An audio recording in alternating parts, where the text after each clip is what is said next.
জায়েদ, তুমি আমাদেরকে একটু তুমি কেমন হাফেজ হয়েছো, তোমার পড়ার মানটাও আমরা একটু দেখি। তো ইনশাল্লাহ একটু আমাদেরকে তেলাওয়াত করে শোনাও। أعوذ بالله من الشيطان الرجيم.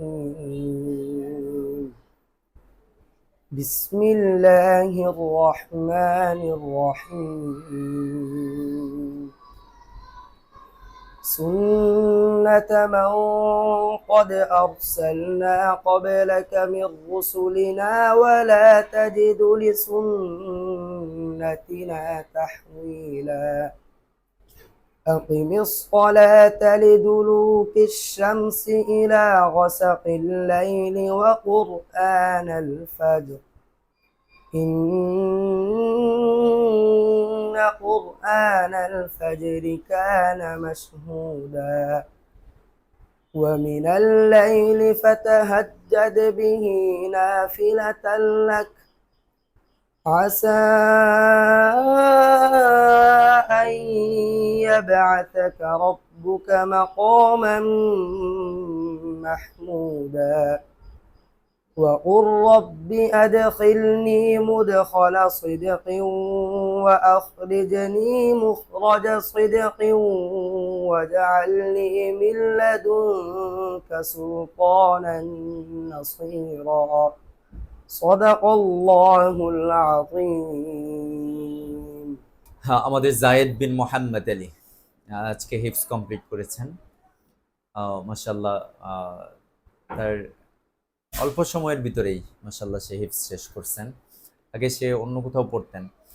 তো আমি তার বাবাকে বলছিলাম যে আমি জানুয়ারিতেই, তার বাবা খুব কনফিউশনে ছিল যেখানেই ছিল তার ছেলে। তো উনি কনফিউশনে ছিল আমার ছেলে শেষ করতে পারবে কিনা, বা সব কিছু মিলে এক পৃষ্ঠা করে সবক দিত। তো এক পৃষ্ঠা করে সবক দিলে ক্যালকুলেশন অনুযায়ী তার শেষ করার কথা না এই বছর, আগামী বছর চলে যাবে।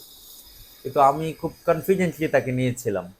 তার সাথে যখন আমি ফার্স্ট কথা বলি, ইন্টারভিউ নেই, তখন আমি বুঝলাম যে না, তার মধ্যে মেধা আছে, তাকে নেওয়া যায়, তাকে আমি করতে পারবো। তখন আমি তার বাবাকে কথা দিয়েছিলাম যে আমি জানুয়ারিতে শেষ করব। তার বাবার টেনশন হচ্ছিল যে যেখানে শুধু আরবি পড়াই, হিফজ পড়াই, সেখানেই বলতেছে শেষ হবে কিনা সন্দেহ, আর সময় লাগবে, আগামী বছরে চলে যেতে পারে, এক পৃষ্ঠা করে সবক দেয় যেহেতু। আর সেই জায়গার মধ্যে এখানে জেনারেল আছে, এখানে তো আরো সম্ভব না। কিন্তু আমি বলছিলাম যে না, সম্ভব ইনশাল্লাহ, আপনি দেন, আমি জানুয়ারির মধ্যে তার খতম তুলে দেব। তো জানুয়ারিতে তোলার কথা ছিল, কিন্তু 1 মাস আমার বেশি লেগে গেছে। কারণ হচ্ছে যে আমি, তার বাবাও জানে প্রতিষ্ঠান অন্য কোথাও শিফট করা এই প্রতিষ্ঠানকে, সবকিছু মিলাইয়া একটু লেট হয়ে গেছে। তারপরে এটা আহামরি কোনো কিছু না। তো এটা আমি তার 1 পৃষ্ঠা করে সবক যেভাবে সে সবক দিত, যদি এইভাবে সে সবক দিত, তাহলে এখন বর্তমানে তার আপনার আরো কোরবানির ঈদ পর্যন্ত লাগতো তার হাফেজ হতে। কিন্তু আমার এখানে আসার আগে আমি এই জাহিদকে জিজ্ঞেস করব, আচ্ছা জাহিদ, তুমি আগে কতটুকু করে সবক দিতা বলো? এক পৃষ্ঠা করেছি। 1 পৃষ্ঠা করে। কয় পারা পড়ে আসছিল আমার এখানে? 23 পারা। 23 পারা পড়ে আসছে আমার এখানে, কিছুদিন আগে ভর্তি হয়েছে। আচ্ছা, ভর্তি হওয়ার সময় 1 পৃষ্ঠা করেছে, তখন 1 পৃষ্ঠাই তার সবক ছিল। তো আমার এখানে এসে তোমার সবকের উন্নতিটা বলো, কতটুকু ছিল?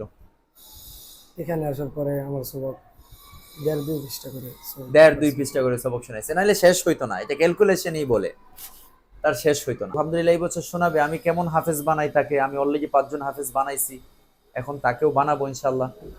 আহ, আর অনেকেই আছে যে মানে আপনার আহ, আহ, ইয়াদের বিষয়ে সন্দিহান যে ইয়াদ হবে কিনা বাচ্চার। দেখেন, ইয়াদ করানোটা প্রতিষ্ঠান যদি চেষ্টা করে, বাচ্চা চেষ্টা করে, করানো যায়। আমি যে 5 জন হাফেজ বানাইছি আলহামদুলিল্লাহ, এটা আমি ভিডিও দিয়েছিলাম যে তাদের কন্ডিশন, ইয়াদের কন্ডিশনটা কেমন ছিল, একেবারে ইমাজিন ছিল। তো জায়েদ আলহামদুলিল্লাহ আগামী বছর আমার এখান থেকে আশা করি, অলরেডি আমার এখানে 15 থেকে 16 জন হাফেজ আছে অলরেডি আমার এখানে। আগামী বছর তারা বের হবে জায়েদ সহ ইনশাল্লাহ।